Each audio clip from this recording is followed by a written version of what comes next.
Hello world! You are listening to The Passion Show with Wizard on CFRU 93.3 FM. It's a do-it-together radio show about passions and the people who have them. My name is Wizard, and who are you? EWAN or EWAN, I guess. It's EWAN or EWAN or whatever, however we're going to say it. EWAN. EWAN is how you like to be called, right? Yeah, most people call me it. I just call you EWAN because I'm used to that. But how do you know me, Ewan?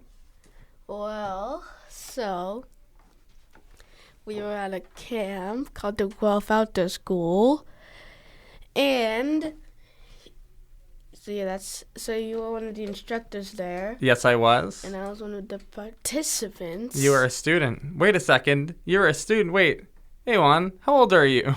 I'm 10. How old? What? Say that right into the microphone so people can hear. I'm 10 years old. 10 years old. And I met you 3 years ago? Yeah, I think 3. Wow, so you were 7 years old. And we immediately became friends, right? Wait. Yeah, because you were in the big Goslings at outdoor school. So you might have been 6. It might have been 4 years ago. Yeah, I kind of think when I was 6. Yeah. And we bonded, right? We bonded over just like you're a smart kid. Yeah. And I taught you. Do you remember what I taught you? The coding language? Bash? I taught you Bash. Do you remember any of those commands? Well, I know like one that was like, it would be like dir and like MK. show you. Yeah. Yeah, and it would take you to a directory Yeah. or a folder. CD. That's what that one is. It'll take you to, it'll go to a directory. Your dir is MK dir. That's make a directory. Yeah, that makes sense. Oh, but modern tooling just makes it all automatic, right? What else did we talk about? We talked a lot about... Well, I remember we were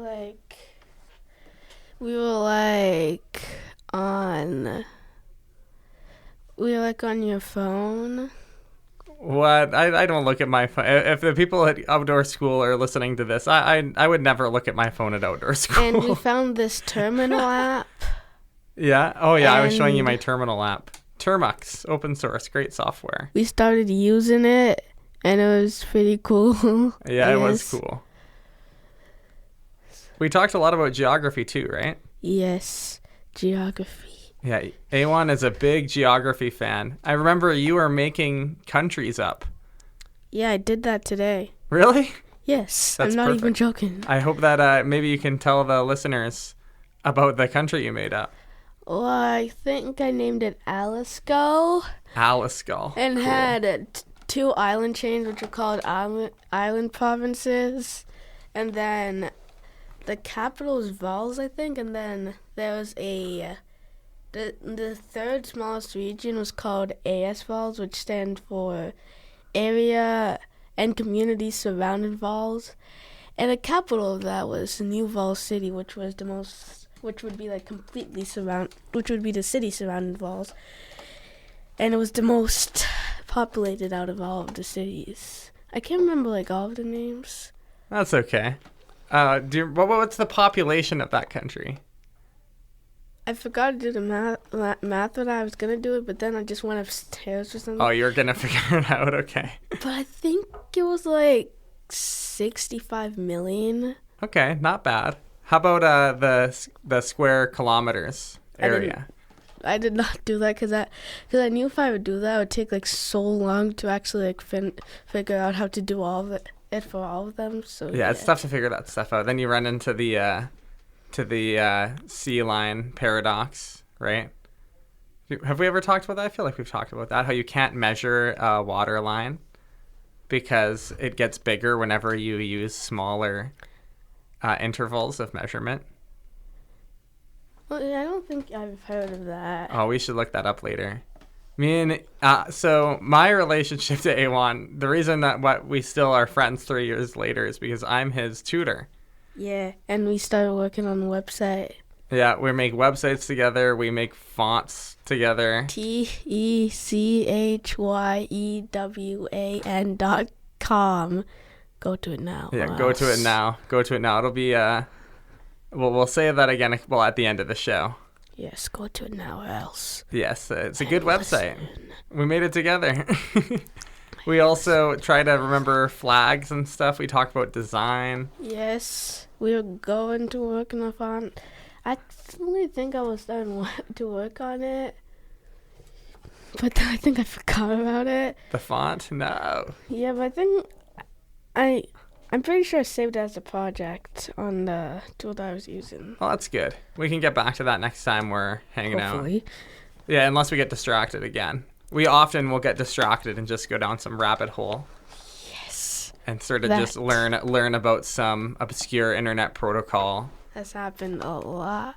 Or figure out how to make an XML file to host a radio show on the internet. Wink, wink. That you are definitely not listening to right now. Yeah. You were definitely not listening to that XML file that we're doing for something. No, who's to say? Maybe they're listening on the radio. This show plays on the radio, too. I know. Friday nights. They're probably listening to this on a Friday night at 9 p.m. sharp. But maybe they're listening on the internet. Who knows? The dear listeners, they listen to our show where they please and when they please. If they can find it. If they can find it, of course.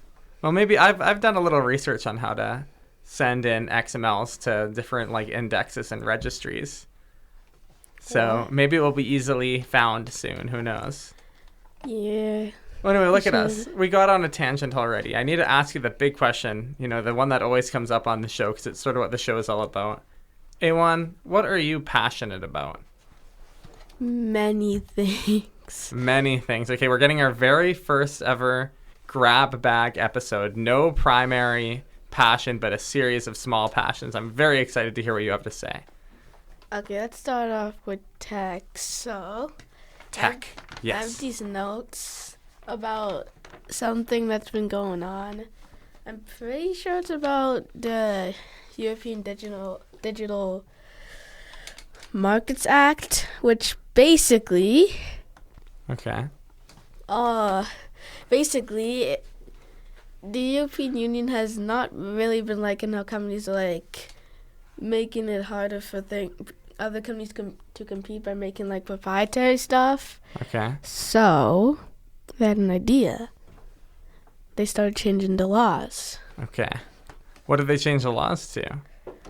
Well, for example, all portable devices, they must start using USB-C or else they will be fined. That's right. Is that why Apple's changing iPhones to USB-Cs? Yes, for example... Because of the EU. Huh. Headphones, tablets, regular phones, external keyboards, all right. External mice. Just what every kind of digital product that can have a port. And the AirPods are going to start doing it soon, but they're going to have to completely redesign the AirPods if they want to switch to USB-C. Huh. And in 2026, all laptops must start using USB-C as a way to charge. Oh, as a way to charge. So Apple can still do MagSafe on those laptops. Well, yeah, actually, I think Apple could do the same for any product they make, but it has to have some sort of option for USB-C. I see.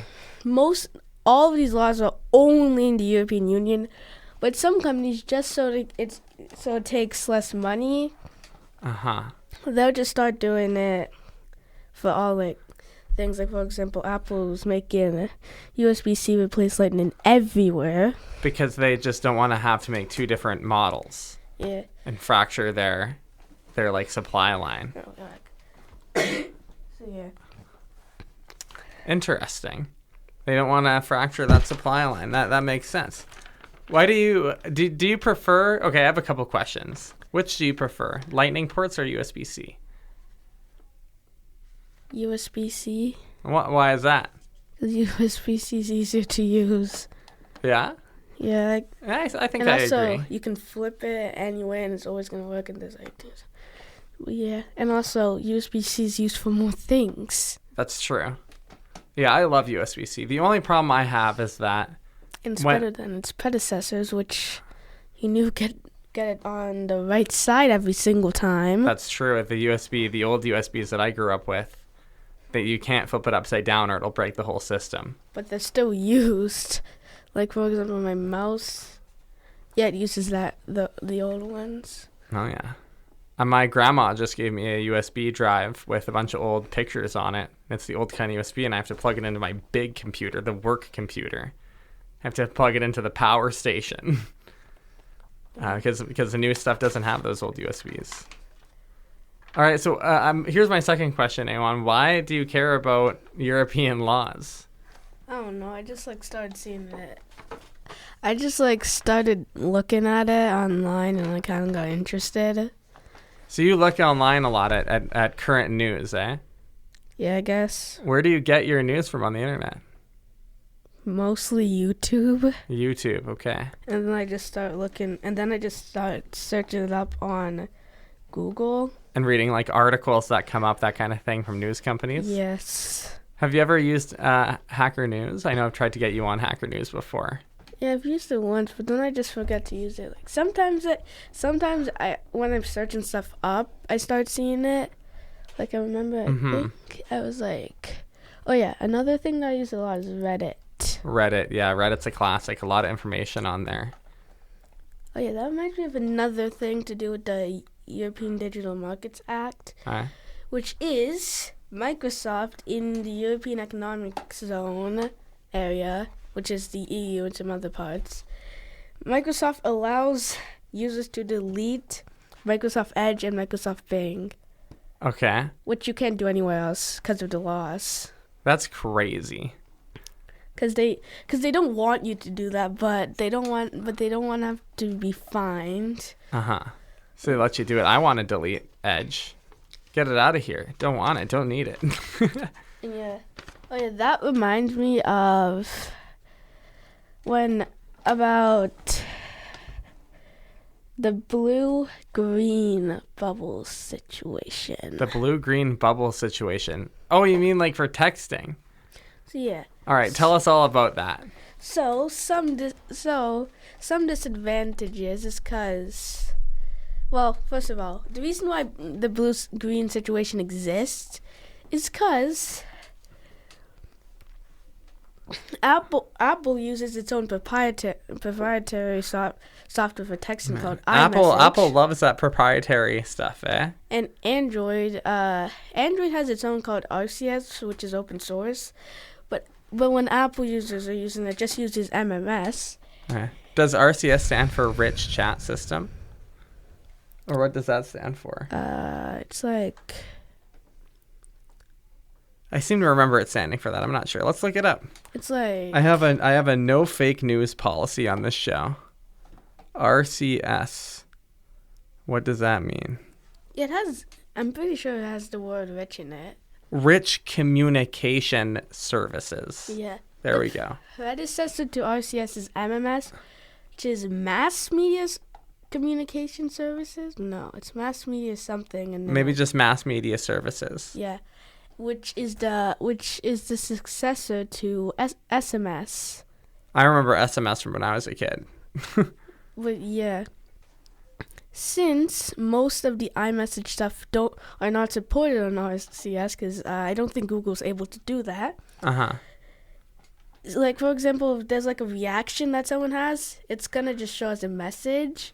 And also That's why on my Android phone, every now and then it says like, so and so, like heart reacted your message, or so and so exclamation mark reacted your message, and that kind of thing. And also group chats. Oh man, don't get me started on texting group chats. It makes me want to cry. iMessage group. I'm not even sure if it's possible to do like a group chat because it uses different services, like different types. So yeah, if you're like one user, like I'm pretty sure if an Android user wants to go into an iPhone group chat, they can't. Aw. But Maybe that's why I never get texted on a Saturday night. well, yeah, SMS. Everyone's having their parties. They just think I'm ignoring their texts. Well, yeah, there's the original SMS, and then but SMS wasn't really that good, so they improved it by making them be more stuff, like more storage and less and like bigger character limits. So we got MMS, which is the standard now, and then Google made RCS, which is pretty much a response to iMessage. So it would support some iMessage things. The real thing that bums me out about texting is that whenever someone with an iPhone sends me a picture, or I send someone with an iPhone a picture, Low quality. they look like garbage. That's exactly. They look so bad. I talk about. Well, yeah. The main reason why Apple owns Switch is so they can make more money by people switching to their products. But almost a year ago, Android posted this video called "Meet the iPager." Let's get Apple to get this message. It currently has 4 million views, and it's Android's third most viewed YouTube video. Okay. And they pretty much it's like a PSA to Apple that they should start supporting RCS. And 6 days ago, I was on YouTube, and it was like 4 days ago when I saw the video. It was 2 days old. It was like Android's second most viewed video, and it was called "Apple is starting to get the message," and it had like 6 million views. And it was about how Apple is actually starting to finally support RCS. Yes. And as of now, the video is like 7 days old, and it has 22 million views. Android's next most viewed video has 8.6 million views. Wow. So it's stomping. It's doing well. People care about this stuff. Yes. So yeah, Apple has started to adopt RCS. Good for them. But they were not going to replace iMessage. Okay. So the bubbles are still going to have the different colors. Yes, but I'm pretty sure group chats will become possible. Yippee! And reactions will work. How about pictures? Will pictures look any good? Yes, they will look way better because it's not phew. being sent like it's from MMS. All right, that's all I need to hear. That's all I care about in any of this.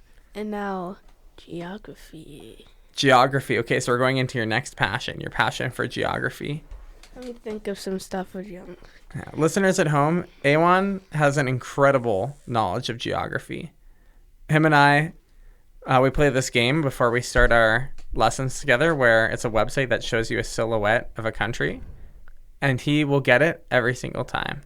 Wordle. Worldle. That's right. It's like Wordle, but for the world. It's Worldle. If you want to play it, search up WORLDLE. Yeah, and it'll come up. Probably first result. Actually, that might be Wordle. Oh, yeah, it might autocorrect, yeah. But who knows? But anyway, it's Worldle. It's great. And he can look at the silhouette of any country on Earth and immediately recognize it. And he knows the flag, and he knows all kinds of little details about it. It's amazing. Yeah. I remember, I was at the Guelph Outdoor School this summer. And I was talking to people. Fun fact, France is also in South America. And in fact, France's largest border was in South America. And people were like, oh, that's yeah. not true. That's a great fact. And then, and people still didn't believe me until this one kid who was there said, wait, what about French Guiana? Yeah. So France has these overseas territories, as I would like to call them. That's what they call them. So, for example, not cool, France. For example, there's French Guiana, which is actually very useful to the European Union, specifically the European Space Administration. Elaborate. This is okay. It's because they need to be close to the equator if they want, because the equator's hot. If they want to get if they want to get more fuel for the rockets. Okay. Well, Europe not that close No. to the equator. Pretty far away, in But fact. French Guiana is like, I'm not even sure. French Guiana, I'm pretty sure, is on the equator. Yeah, it must be because it's right near Ecuador, and it's in that area. Yeah, French Guiana, if not on the equator, then at the very least, very, very, very close to the equator. I think we can agree on that. Yes.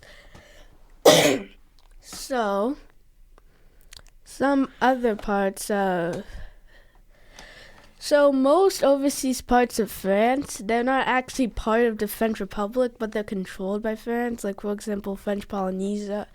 Or like Reunion. No, Reunion is not. But No? Okay. there are some overseas departments, like Uh-huh. French Guiana and Reunion, that are part of the country, which also makes France transcontinental. Whoa. Which reminds me, some of the main transcontinental countries, because they're transcontinental, like a line goes through them between both countries, between both continents, is Russia, Which is in Europe and... Asia, That's right. Panama, which is in North and South America. Uh-huh. But Panama would only be a transcontinental country in English. Uh-huh. Why is that? Because most countries, they make the United States not... when they're talking about America, they don't talk about the United States at all. And they talk about the continent America, Uh-huh. which is in English mostly referred to as the Americas. Uh-huh. That's interesting. It's funny how different languages and cultures can have different ideas about geography in the world. So there's only 6 continents in most languages. Huh. They consider the whole entire, like, American supercontinent Yes. to be one continent from North Pole to South Pole. Yes. That's interesting. Continents are a funny thing, eh? Because we've talked about this, there is a desire to put every country in the world in a continent. Which yes, people want to put every country in a continent. Because it kind of it feels weird to say, oh, this country has no continent. But in English, of course, that's not how it works. Uh-huh. So, most countries are part of a continent except for Oceania, which is actually a region, and it does not count as a continent. I agree. In English, it is a continent. Well, no. When in other languages, it isn't a continent. It is a continent, which it should be. But in English, the actual continent is the continent of Australia. That's right. That's what I always learned growing up. Which contains the mainland Australia, Tasmania, so the Commonwealth of Australia, the country, and the island of New Guinea, Uh-huh. which contains 2 regions in Indonesia and most of Papua New Guinea. Well, actually, even the other states, the other islands of Papua New Guinea, they're also part of Australia.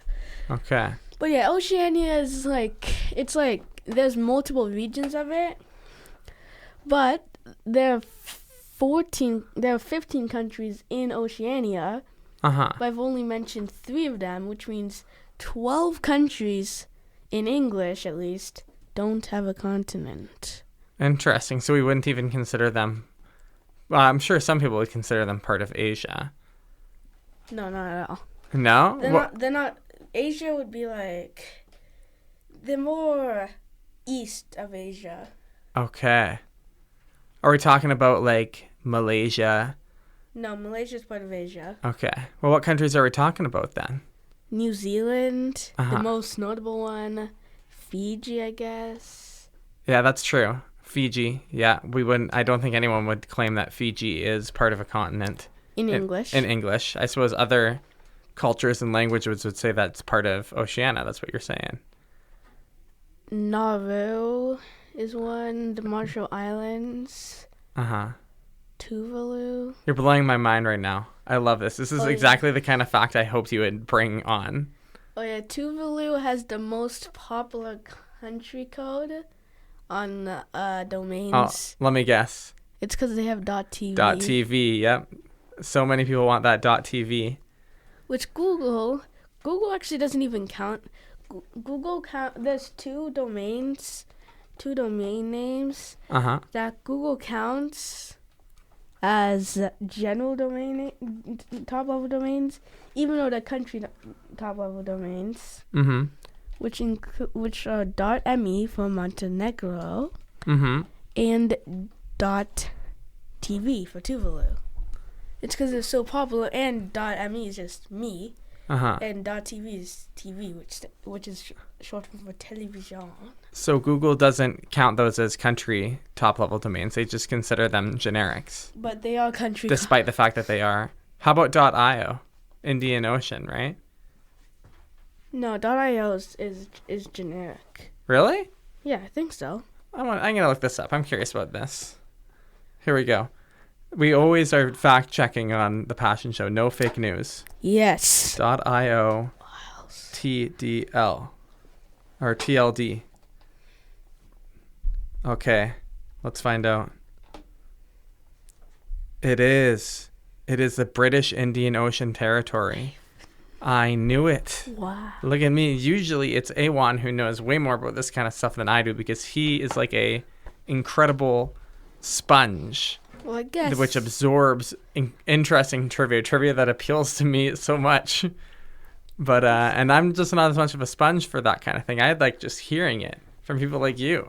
Well, I guess IO is like the fourth most popular domain, TLD. Mm-hmm. But something that became very controversial in 2022 was when Google made the top level domain .zip. .zip. Oh, that's horrible. I remember when this happened. Can you tell the dear listeners why having a... Okay, well, first, actually, can you just tell them what a top-level domain is, just in case they're all totally lost? So a top level domain, like for example, if you're let's say you're on example.com. Example.com. Is the top level domain. Okay, because it's like if you picture a domain, which is the whole, or like a web address, as a tower, then like the top would be the end. Or like for example, twitch.tv. TV's the top level domain. I see. Well, yeah, like you can't just go to search. Like if you go in like a browser and you type in example.com, it will take you to a website.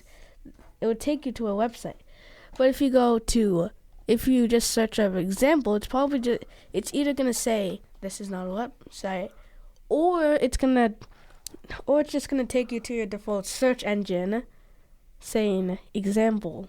Uh-huh. So you need that top-level domain. Yes. So why was it such a big deal that they made .zip? Because .zip or .zip is a file extension. Oh yeah, and we don't want any And crossover a popular there. one, because it's the most popular archive or compressed file format. Mm-hmm. So yeah, for example, this guy named who actually I don't know his name, but yeah, the instant he heard about that, he got the download.zip domain, so nobody could use that, and it was originally a Rickle, but now it takes you to some sort of weird website. Download.zip. But yeah, That's hilarious. What a strange website to own. and a dumb thing that's happened is that some people they're talking about how to use, like in the comments of a YouTube video. They talk about how to use, like, explain if you're using the wrong zip file, and they type in like, actually you're supposed to use download.zip, not download.zip. Mm-hmm. And it's gonna start showing you, and then it's gonna become like a blue link thing that if you click on it, Mm-hmm. it would take you to download.zip or down-below.zip, and someone could just get down-below.zip and make it a virus. That's terrible. Because that's so tricky. Like knowing the difference between, for any, especially people who aren't like us, who don't know about all this stuff? How would they? EWAN is just squishing the thing on the microphone. It has a sound. It does have a sound. You're right. I know it looks very fun to squish, and I want to too. But we should probably wait until the show is over. Okay. What were we talking about? Okay, I have a question for you. What is your favorite folder compression format? Do you love the .zip, or are you like a .rar kind of guy? Well, I just like .zip. That's like the only one I use. It's also because it's like, I'm pretty sure it's the old, like I use a MacBook. Mm-hmm. Well, no, I use a Mac now, just like a desktop Mac. And default, I don't have a compression software on it. I see. Yeah, that's right. .zip is the default compression on Macs. And it's like the only one that works with the base, like the default. I think there's one called the Tarball that also works by default on Macs. It's like more of like a Unix Linux thing. tar.gz. Yeah, that's the one. And I'm pretty sure Macs open those by default. Every now and then when you're doing more lower level codey stuff, you have to do a Tarball. I don't think they do it because like I was trying to set up. Or you can uncompress them in the terminal. Well, what were you setting up? I was like trying to set up a wiki using MediaWiki. Okay. And it showed like something to say, download MediaWiki using tar.gz. Mm-hmm. And it gave like an explanation that if you're on Mac, you have to like you download the most like a software that allows more compressions. I think that software is called the Unarchiver. Yes, the Unarchiver. Yeah, I've had that on my computer for more than a decade. But just in case, you know. Okay. So so we've gone over a couple of things so far. What else are you passionate about? We've gone on a real tangent from geography. Do you want to get back to geography, or do you want to look at your notes? Well, the notes were just for like the first thing that I talked about. Okay. So we're in no notes now. Yeah, let me think of something. All right. Well, I can ask you some questions. Okay. Okay, my first question is this. What were you making your wiki about? I just wanted to figure out how to set up one that I could host so I could like make some stuff like I make a lot of books, so I wanted to see if I could You make books? If I could make a wiki about the characters in the books. Can you tell us, are you passionate about the books that you make? Yes. Yes, you are? Well, that's perfect. I don't think that the viewers can hear you when you're spinning around in your chair. You've got EWAN is currently pointed the other way. Listeners, can you hear me? Yeah, I think you can. Say that again. Can you hear me? Okay, I do think that you can be heard. Actually, never mind. You can sit however you want, bud. I'm not the boss of you. Tell us about your books. I want to know about the books. Well, that reminds me. It was like I was in grade 2. You were in grade 2 making books? I've been doing it for like the earliest book that I have that I've made. SK, I think. Oh my goodness! Like, so you're like 5 or 6 years old. Yeah. That's outrageous. What was it about? It was about Pete the Cat, who's like my favorite character, and Santa. Pete the Cat? Yeah. Did you make up Pete the Cat? No. Where does Pete the Cat come from? A book series. What book series? Pete the Cat. So there's a series called Pete the Cat. Yes. I didn't know that. And you wrote about Pete the Cat meeting Santa Claus? Yeah, it was like Santa was sick. I can't understand a single thing that's written. No, that's fair enough. You were pretty young. What's the most recent book you've written?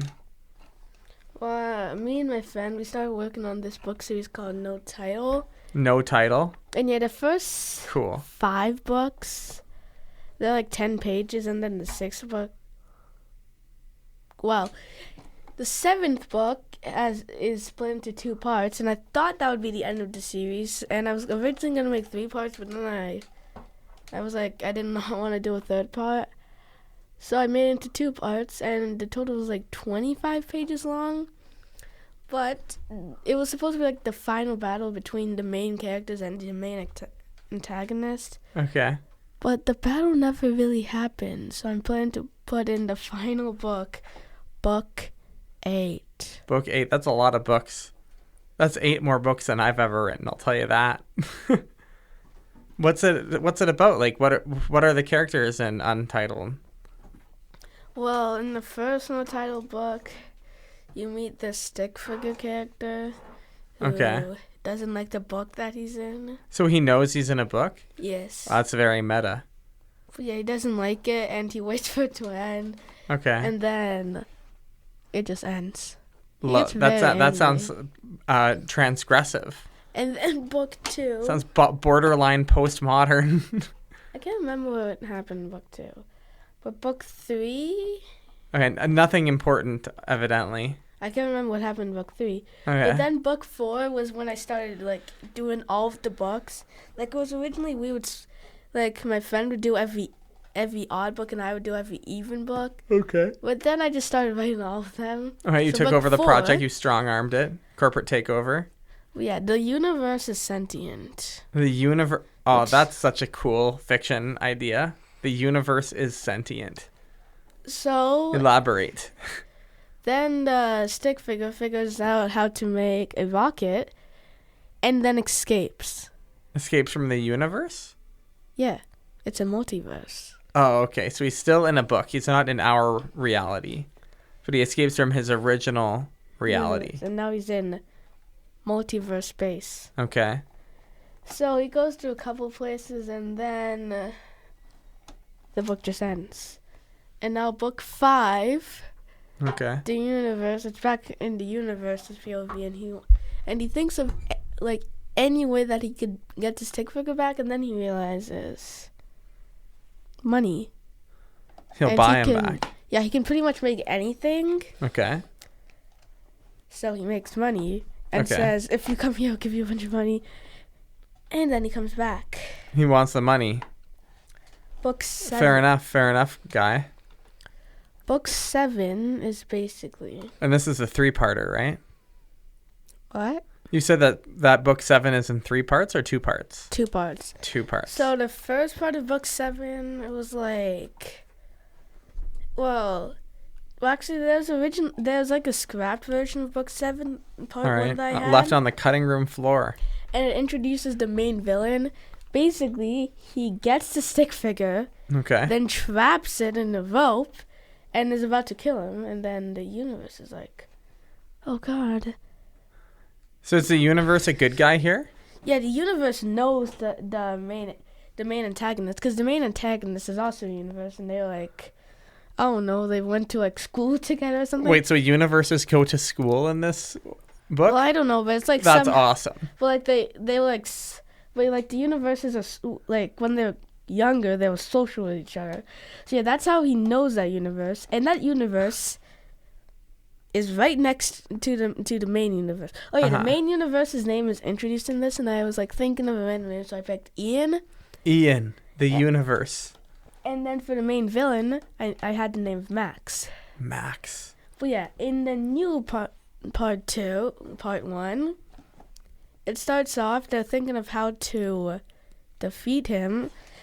And so they start thinking of multiple ways to do it. Okay, and then they planning. go out. Okay. And start fighting. And then book 2, they start the fight. The stick figure kicks a big hole into Max. Max gets angry and then finds a book called How to Heal Gaps. And then the book like ends about there. Okay, so it's a bit of a cliffhanger. Yes, and book 8 is gonna be like 50 pages long. 50 pages of fighting, or? But yeah. Oh, that's gonna be awesome. When book 7 when book 6 was like finished, a couple weeks later, my friend started asking, "Have you started working on book 7?" And like after book 6, I didn't really know what to take it off from.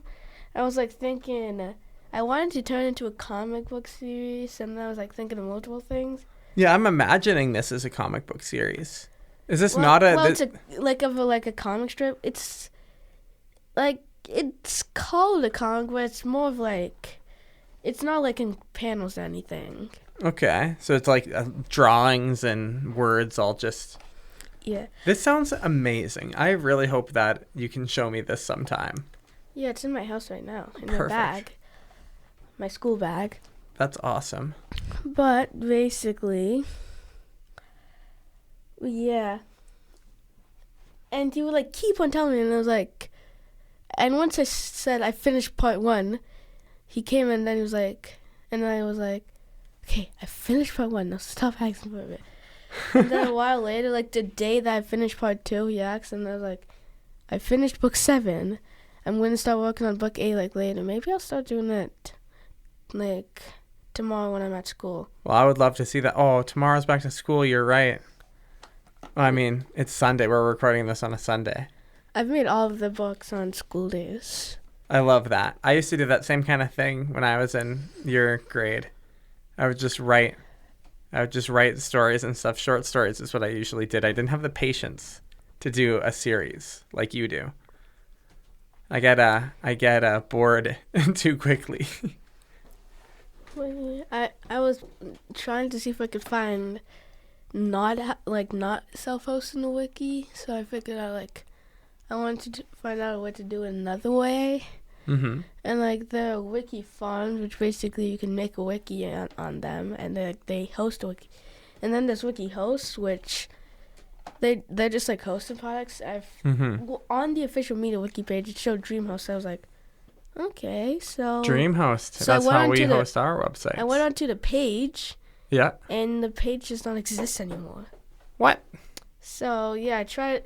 Ridiculous. There's like one wiki farm that that would probably be the easiest way to do it, and I should have, it was like the only way that would actually work. And never too late. Fandom. But I did not want to controversial. But I didn't want to use platform. Fandom because of a video that I watched called "Stop Using Fandom." So yeah, I've read a lot about that. Company is really terrible. Especially, and the main thing that I've read very much anti-consumer practices. The Passion Show does not endorse that. Like the main reason that it became extremely hated is after there's this McDonald's wiki host on there. McDonald's wiki? Yes, and there was a page about Grimace. This was before the Grimace shit came out. Uh-huh. And McDonald's had the genius idea to pay fandom to turn that page into a complete advertisement and the front page. Oh, that's so sad. They paid so much money, and then fandom was like, okay. I'm such a big fan of the internet as an archive tool.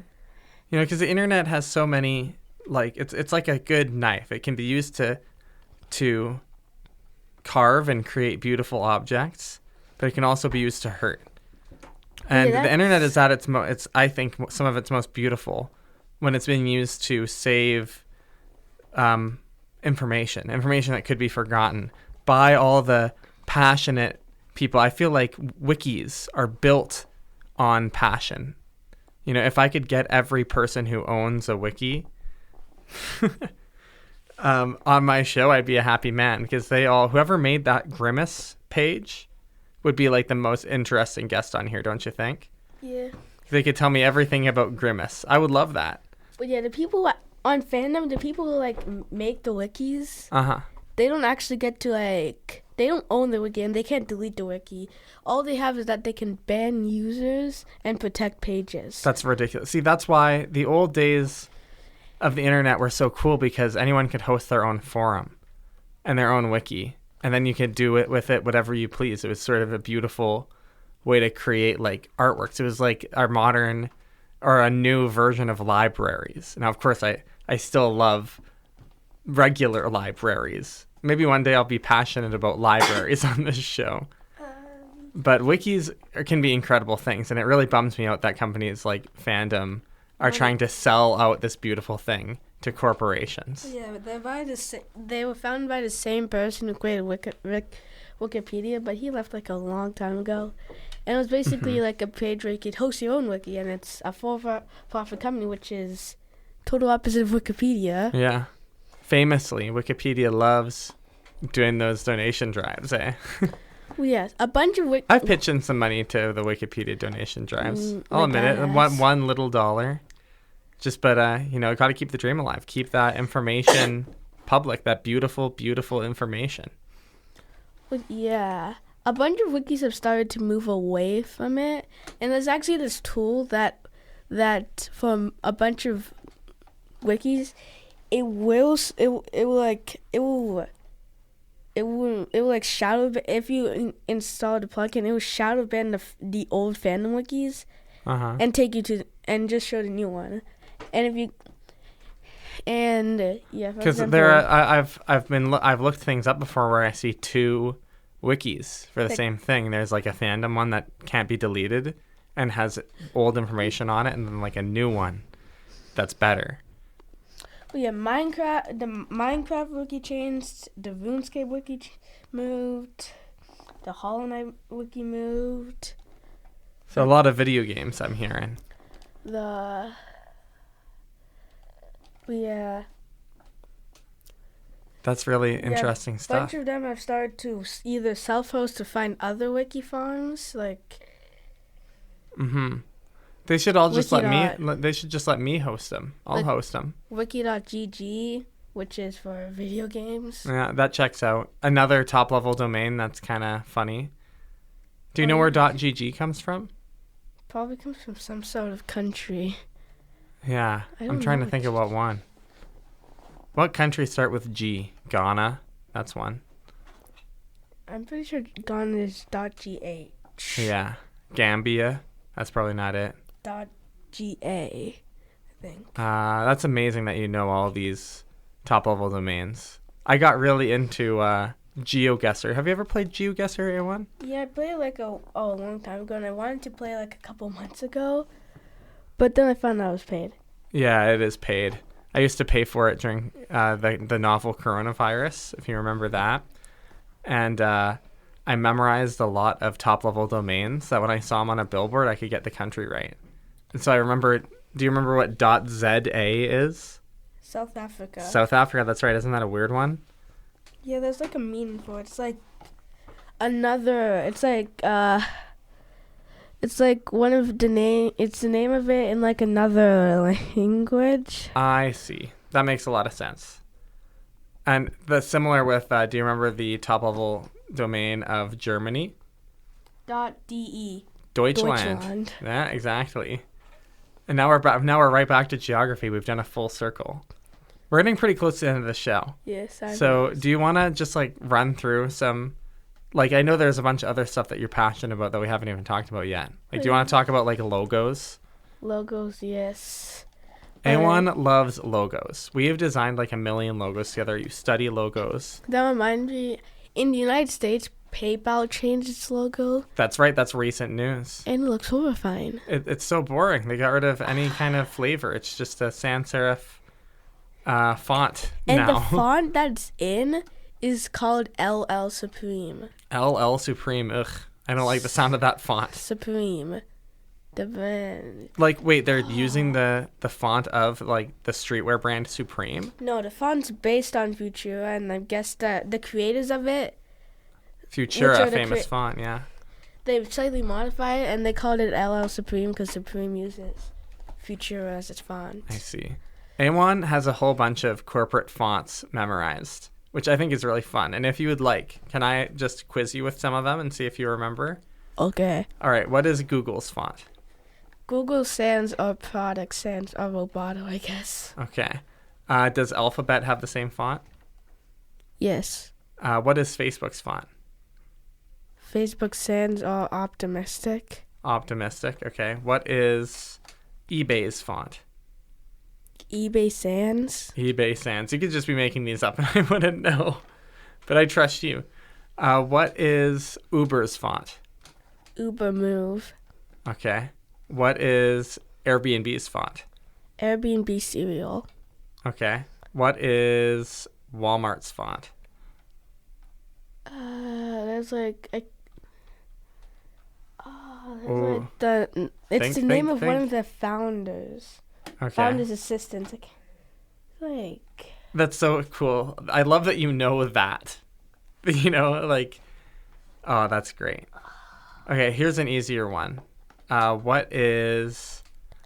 I had an easy one in my head. Apple. What is Apple's font? San Francisco and New York. San Francisco. Wait, what's the New York font? Their serif font.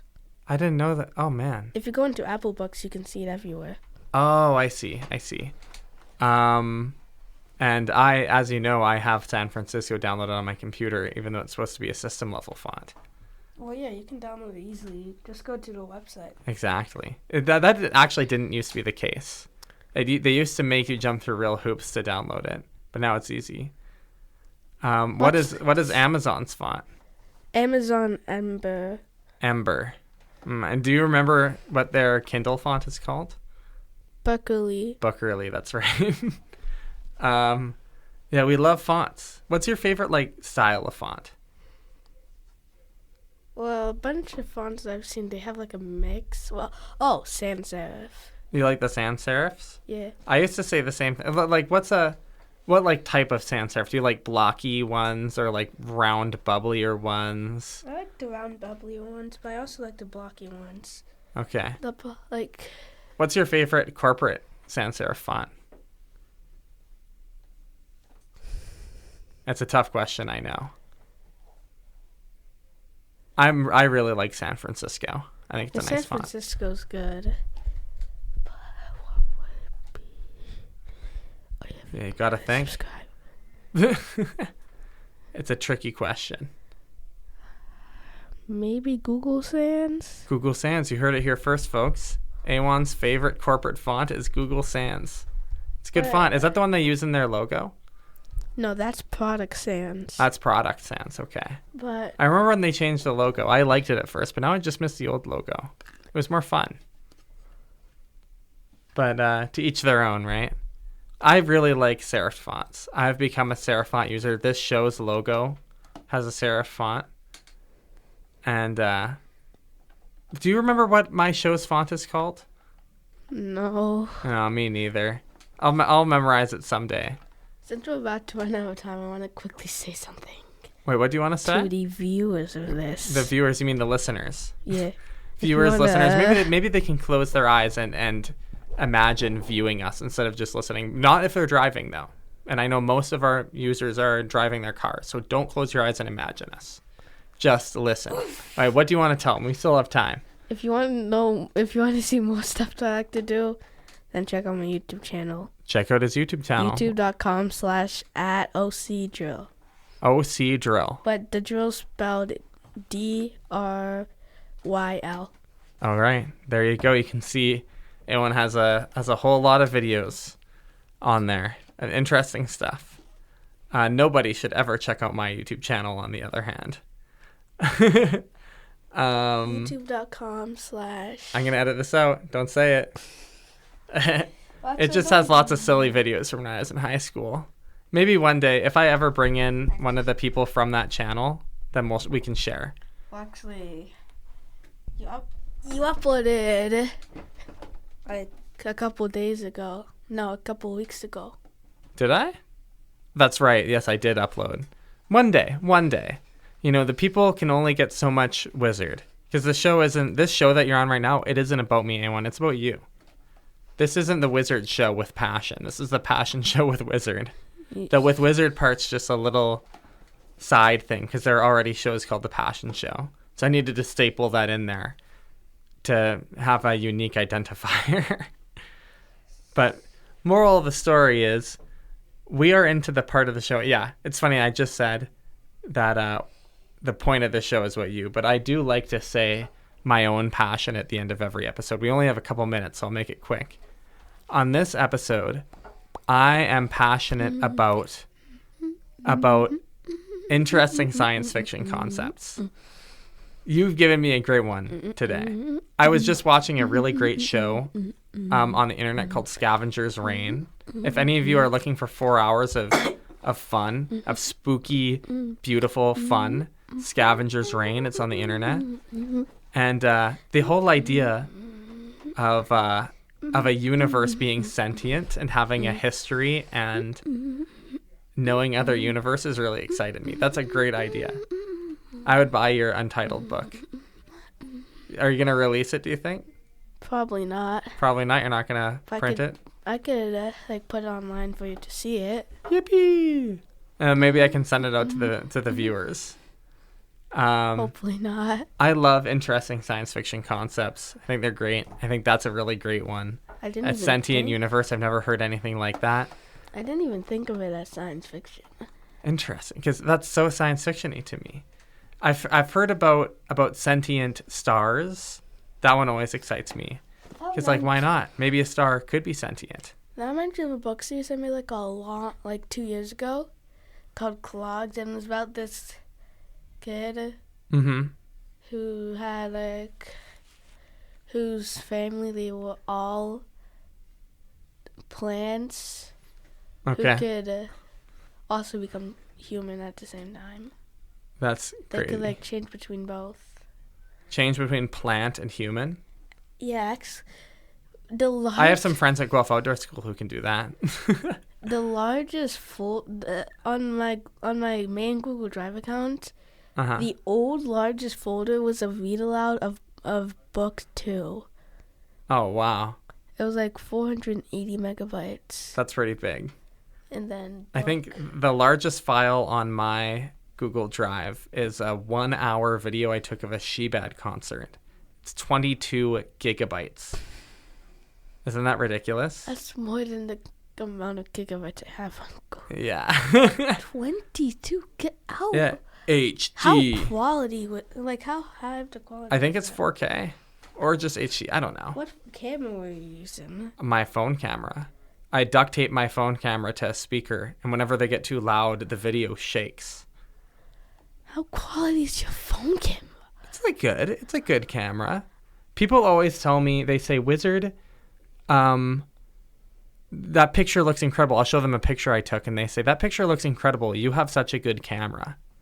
And it always makes me so sad. I say, do you tell an artist, oh, that's such a beautiful painting you made. You have such a good paintbrush? No. But I don't know. Maybe I'm just salty. Anyway, it's basically the end of the show now. We have 30 seconds to wrap it up. I like to end every show with a little bit of gratitude. Yes. So, EWAN, can you just say a couple things you're grateful for? I am grateful for my computer. Your computer. I am grateful for my house. Your house. I am grateful for my art stuff. Your art stuff. And one last thing. Round it out at 5. I'm grateful for the ability to know a bunch of stuff. That's amazing. EWAN, I'm grateful for you for being in here. I'm grateful for your family for letting you come here today. I'm grateful that you and I have a connection between our minds, an intellectual connection. I hope that the viewers at home, the listeners at home, got something out of this episode. Thank you so much for being on the show. I've been Wizard. I've been EWAN. Signing out. Thanks for listening. Bye. Bye.